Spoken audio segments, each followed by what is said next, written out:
നിങ്ങളുടെ പേരിൽ മുംബൈയിൽ ഒരു അക്കൗണ്ട് ഉണ്ട്. അതിലിങ്ങനെ നരേഷ് ഗോയലിൻ്റെ ഇടപാടിൽ മണി ലോണ്ടറിങ് നടത്തിയിട്ടുണ്ട്.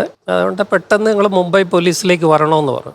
ഞാൻ പറഞ്ഞു എനിക്ക് അങ്ങനെ ഒരു അക്കൗണ്ടും ഇല്ല, എനിക്ക് ആകെ 2 അക്കൗണ്ട് ഉള്ളത് കേരളത്തിലാണ്. അപ്പോൾ ഞാനൊരു പ്രീസ്റ്റ് ആണെന്നും ഒക്കെ എൻ്റെ പ്രൊഫൈൽ മുഴുവൻ അവർക്കറിയാം. അതൊക്കെ എല്ലാം പഠിച്ചു.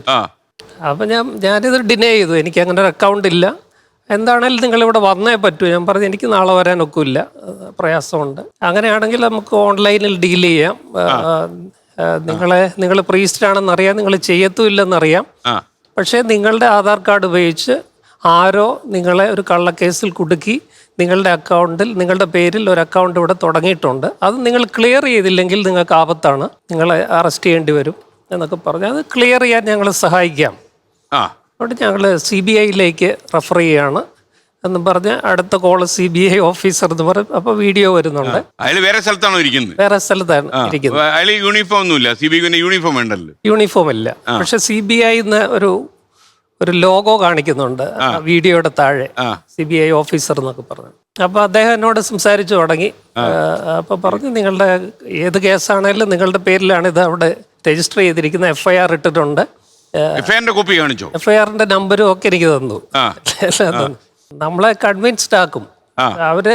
ആദ്യം ഞാൻ ഡിനേ ചെയ്യുമ്പോഴത്തേക്ക് പിന്നെ ഒരു പ്ലേറ്റ് മാറ്റി കള്ളക്കേസായിരിക്കും, നിങ്ങളെ രക്ഷിക്കാനാണെന്നുള്ള. അപ്പൊ പിന്നെ ഞാൻ സഹകരിക്കാന്ന് പറഞ്ഞു. രക്ഷകനായിട്ട് വന്നു. അതെ, വന്നു കുഞ്ഞാടിനെ രക്ഷിക്കാൻ. അതെ.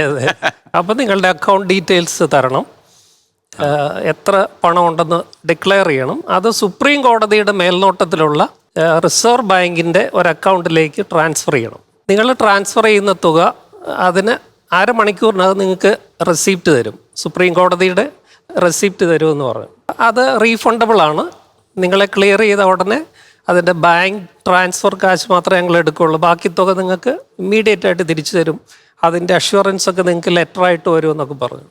അപ്പം നമ്മൾ സ്ട്രൈറ്റ് ഫോർവേഡായിട്ട് ചിന്തിച്ചത് അവർ നമ്മളെ ക്ലിയർ ചെയ്യാനുള്ള ശ്രമത്തിലാണല്ലോ, നമ്മൾ സഹകരിക്കാം, സുപ്രീം കോടതിയുടെ മേൽനോട്ടത്തിലാണല്ലോ എന്നൊക്കെ വിചാരിച്ച് നമ്മൾ സത്യസന്ധമായിട്ടുള്ള അക്കൗണ്ടിൻ്റെ ഡീറ്റെയിൽസ് കൊടുത്തു.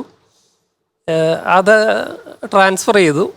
അത് എമൗണ്ട് വലിയ എമൗണ്ട് ആയിരുന്നു, 13 ലക്ഷം രൂപ. 13 ലക്ഷം.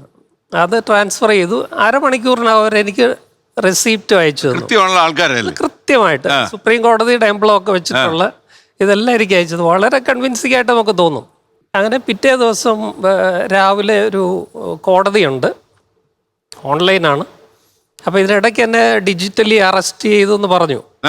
ഇത് പറഞ്ഞു.